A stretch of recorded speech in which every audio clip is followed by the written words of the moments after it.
बिस्मिल्लाहिर्रहमानिर्रहीम। अस्सलाम वालेकुम स्टूडेंट्स।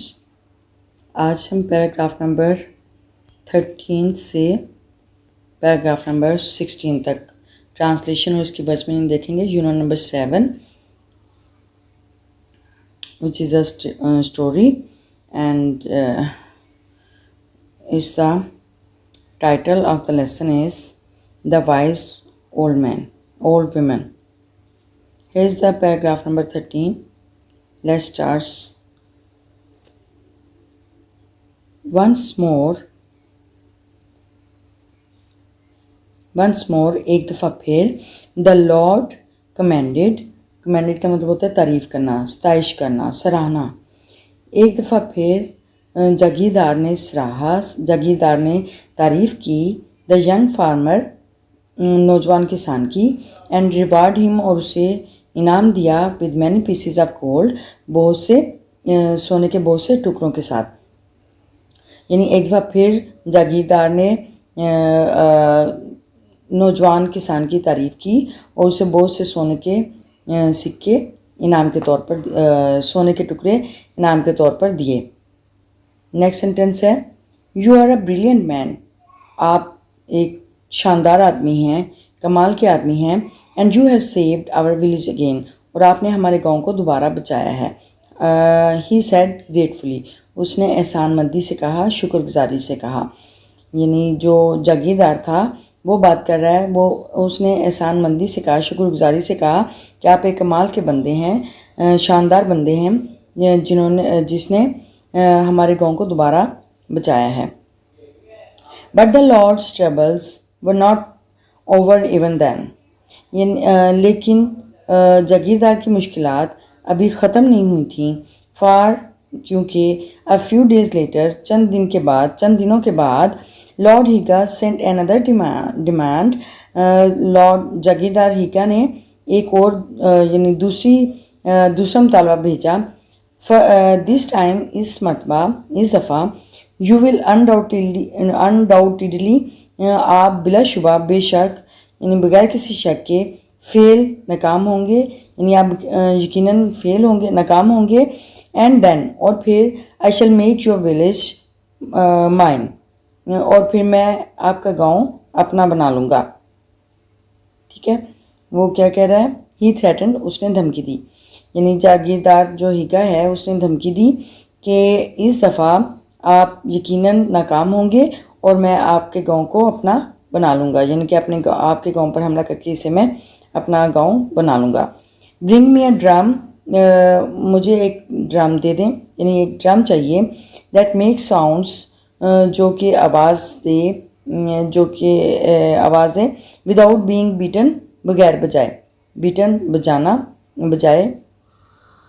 बजाया ये थर्ड फॉर्म है। ठीक है, विदाउट बीइंग बीटन ये पैसिवाइज सेंटेंस है। बीइंग के साथ थर्ड फॉर्म जब लगे तो वो पैसिवाइज सेंटेंस होता है। ठीक है, अच्छा एक ढोल चाहिए जो कि बगैर बजाए आवाज़ दे। ठीक है, अच्छा this time the wise man इस दफ़ा अक्लमंद आदमी हेल्ड देयर हेड्स अपने सर पकड़ के बैठ गए, इन देयर हैंड्स अपने हाथों में। इस दफ़ा अक्लमंद आदमी अपने हाथों में अपने सर पकड़ के बैठ गए। एंड मोन्ड और कराहे इट इज़ होपलेस ये नामुमकिन है, ये नाउमीदी है, मायूस कुन है। इट इज़ होपलेस ये मायूस कुन है। दिस टाइम इस मरतबा लॉर्ड हीगा विल अटैक अस जो जागीरदार हीगा है वो हम पर हमला करेगा।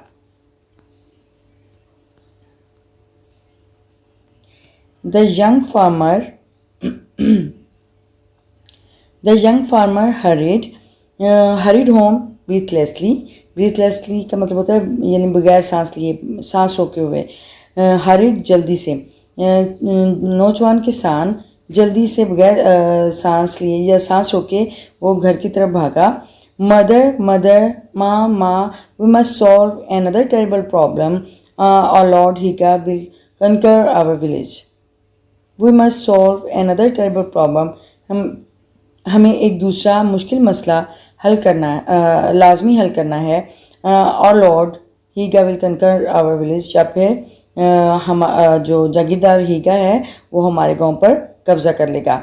And he quickly told his mother about the impossible drum, उसने जल्दी से तेज़ी से अपनी माँ को उस वो नामुमकिन ढोल के बारे में बताया। हिज मदर, उसकी माँ, ताहम स्माइल्ड एंड आंसर्ड, मुस्कुराई और जवाब दिया, वाई, क्यों, this is the easiest of them all, ये इन सब से आसान तर है, आसान तरीन है, यानी जो जितने भी मुतालबात थे ये इन सब में से सबसे ज़्यादा आसान तरीन है।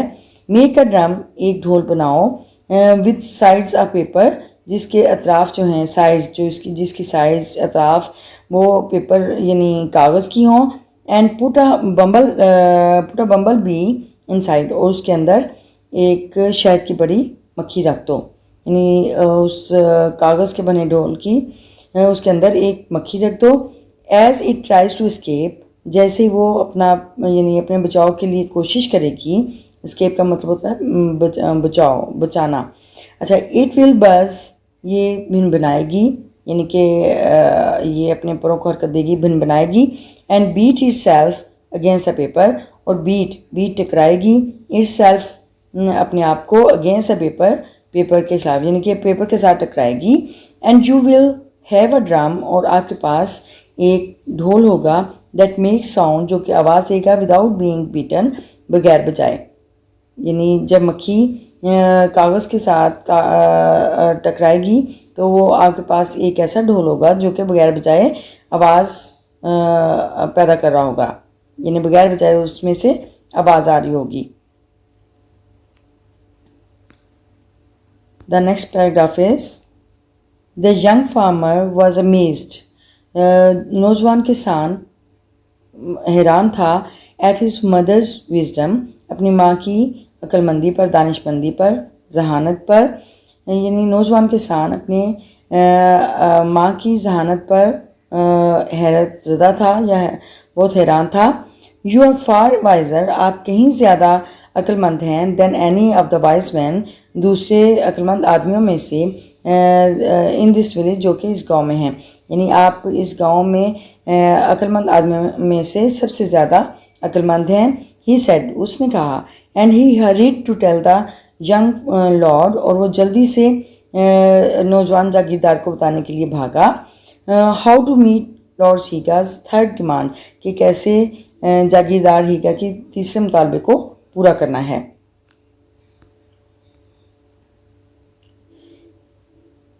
When the Lord heard the news,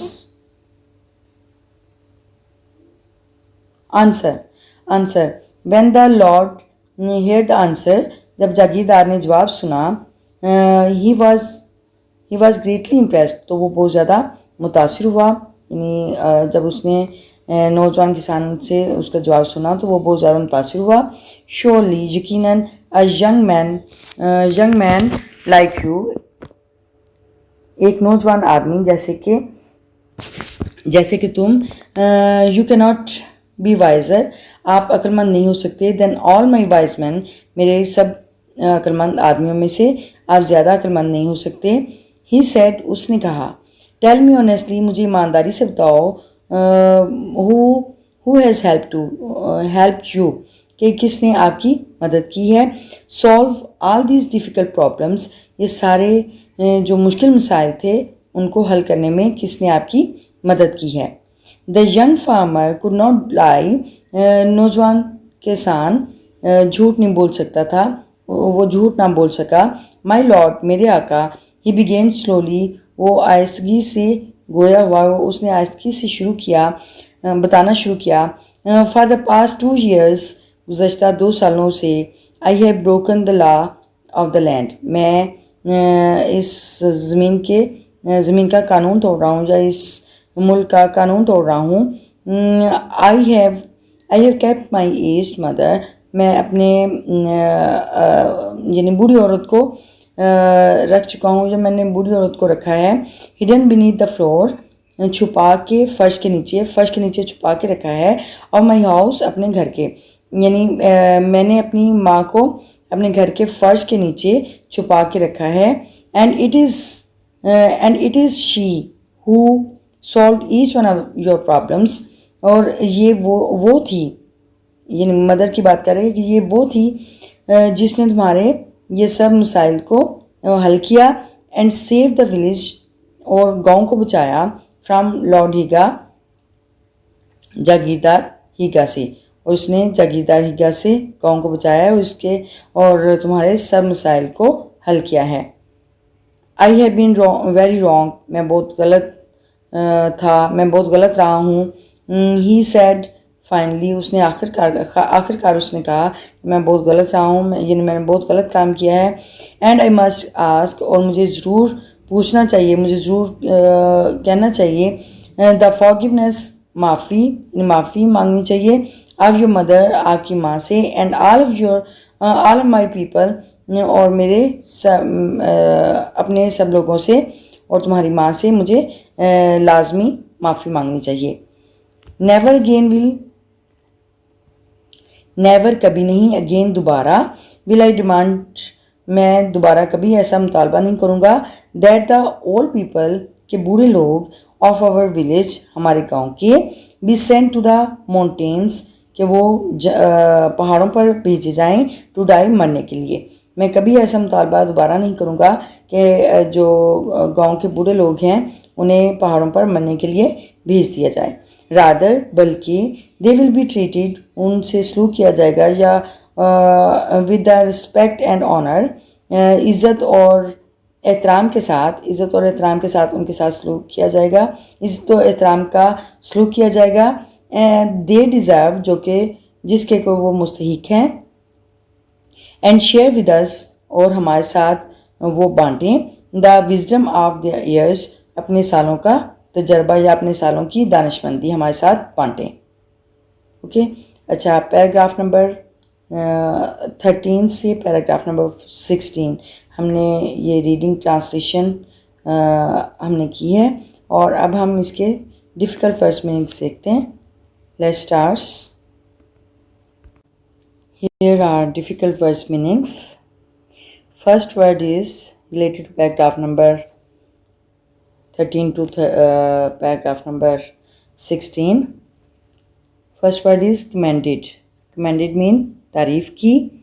Gratefully, gratefully एहसानमंदी से, शुक्रगुजारी से। Troubles, troubles mean मुश्किलात। Undoubtedly, बिलाशुबा, यानी बगैर शक के, यकीनन। थ्रेटन्ड, थ्रेटन्ड धमकी दी, धमकी लगाई। ड्रम, ढोल। बीटन, बजाया। होपलेस, नाउम्मीदी, नाउम्मीद, मायूस। अटैक, हमला करना। क्विकली, तेज़ी से। इम्पॉसिबल, नामुमकिन। हाउएवर, ताहम।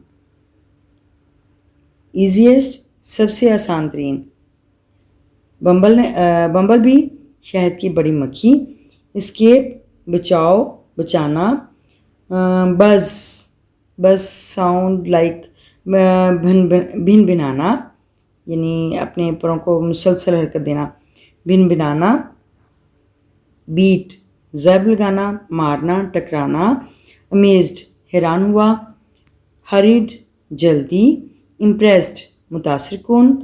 श्योरली, यकीनन, बिलाशुबा। लाई, झूठ बोलना। बीनीथ, नीचे। रॉन्ग, गलत। फाइनली, आखिरकार। फॉरगिवनेस, माफ़ी। रादर, बल्कि। डिज़र्व, मुस्तहिक। विजडम, दानिशमंदी। तो ये हमारे words meanings related to paragraph number 13 to 16 हमारे ये वर्ड्स मीनिंग हो गए। और नेक्स्ट देखते हैं हम ग्लोसरी और उसकी जो शॉर्ट फॉर्म है वो देखते हैं। Let's do right now. Yes, now we have finished our lesson and here is post reading questions. What is the main idea of the story? यानी स्टोरी, कहानी का जो मकसी ख्याल है वो क्या है? The main idea of the story is that the old people who are experienced and wise wise people because of they have experienced so many years of their age, and they have learned much more comparatively to those young people. So we can say that old is gold. Okay, this is the main idea of the story. And here we see the glossary. Glossary को उर्दू में लुगत बोलते हैं, frame बोलते हैं. ये किसी भी यानी कि बुक के आखिर में या इंग्लिश में आमतौर पर किसी लेसन के जब कोई लेसन कंप्लीट हो जाता है, फिनिश हो जाता है, तो हम उसके एंड पे हम ग्लोसरी वर्ड्स देखते हैं. यानी उसी लेसन से रिलेटेड जो मुश्किल अल्फाज हैं उसको हम उसके मीनिंग फाइंड करते हैं. अच्छा, यहाँ पे फर्स्ट वर्ड है arrogant. Arrogant, rude and over confident. Rude यानी बहुत बदतमीज़, मुतकब्बिर, एंड ओवर कॉन्फिडेंट यानी हद से ज़्यादा पुरअतमाद. ठीक है, तो इसकी शॉर्ट फॉर्म करेंगे over confident. Arrogant equal to over confident. Haughtily, haughtily showing an attitude of superiority यानी बर्तरी का रवैया ज़ाहिर करना. यानी ये भी मगरूर के मीनिंग में आएगा, यानी मुतकब्बिर, मुतकब्बिराना, मगरूर उसके आएगा. इसकी शॉर्ट फॉर्म होगी एटीट्यूड ऑफ सुपीरियरिटी. अच्छा, नेक्स्ट वर्ड है decree. Decree a formal order यानी हुक्म को बोलते हैं, एक रस्मी हुक्म. Decree. Banish, banish to expel from a place by an order यानी किसी हुक्म के ज़रिए किसी को उस जगह से निकाल देना, खारिज कर देना. टू एक्सपेल, खारिज कर देना, निकाल देना, बैनिश. इसकी शॉर्ट फॉर्म टू एक्सपेल. अच्छा, मरमर, मरमर बुड़बुड़ाना. To speak in a low tone यानी कि बहुत आहिस्ता आवाज़ से बोलना. बुड़बुड़ाना यानी अपने मुंह में ही बुड़बुड़ाना यानी अपने बहुत स्लो वॉइस में बोलना. डिसोबे, टू निगलेक्ट, नज़रअंदाज करना. टू रिफ्यूज़ टू ओबे यानी कहना मानने से इनकार करना यानी फर्माबरदारी ना करना. तो इसकी शॉर्ट फॉर्म है टू रिफ्यूज़ टू ओबे. अच्छा, नेक्स्ट है टेरिबल. टेरिबल का मतलब होता है ख़राब, तबाहकुन, एक्सट्रीमली बैड, बहुत बुरा, बहुत ख़राब. एक्सट्रीमली बैड इसकी शॉर्ट फॉर्म है. अच्छा, कमोशन. कमोशन मीन शोरगुल, हंगामा, शोरश, नॉइसी डिस्टर्बेंस यानी शोर के साथ अबतरी, कोई निज़ाम की खराबी. ठीक है, तो नॉइसी, शोरगुल वाला. नेक्स्ट वर्ड है सोक. सोक मीन टू प्लेस और कीप इन वाटर यानी कोई चीज़ भिगो के रखना या डुबो के रखना पानी में. ठीक है, टू प्लेस और keep in water. Keep in water इसकी शॉर्ट फॉर्म है यानी कि पानी में रखना. बिविल्डरमेंट. बिविल्डरमेंट का मतलब होता है यानी बहुत ज़्यादा परेशानी की हालत में होना. A feeling of being extremely confused यानी बहुत ज़्यादा परेशानी की हालत में होना. बिविल्डरमेंट. तो इसकी शॉर्ट फॉर्म कंफ्यूज्ड यानी परेशानी की हालत में. अच्छा, मोन. मोन मीन कराहना. To make a long low sound in pain यानी तकलीफ़ में बहुत आहिस्ता सी आवाज़ निकालना या लंबी आवाज़ निकालना, उसको मौन बोलते हैं. MON, मौन, कराहना. अच्छा, अमेजमेंट. अमेजमेंट ग्रेट सरप्राइज, हैरत अंगेज़, हैरत ज़दा, हैरत अंगेज़, ग्रेट सरप्राइज, बहुत ज़्यादा हैरान कुन. तो ये हमारी ग्लोसी और ग्लोसी की शॉर्ट फॉर्म भी हमारी कंप्लीट हो गई. हमारी स्टोरी कंप्लीट हो गई, हमारा लेसन. और इंशाल्लाह we will do exercise tomorrow inshallah. And if you learn something useful from this video, please like, comment and share the video and support my channel. And if you are the new one on this channel, please don't forget press the bell icon button so that you don't miss the new notification of new lesson. Remembers means you are prayer. And stay happy, be happy, stay blessed, and see you soon in the next video. Till then, Allah Hafiz.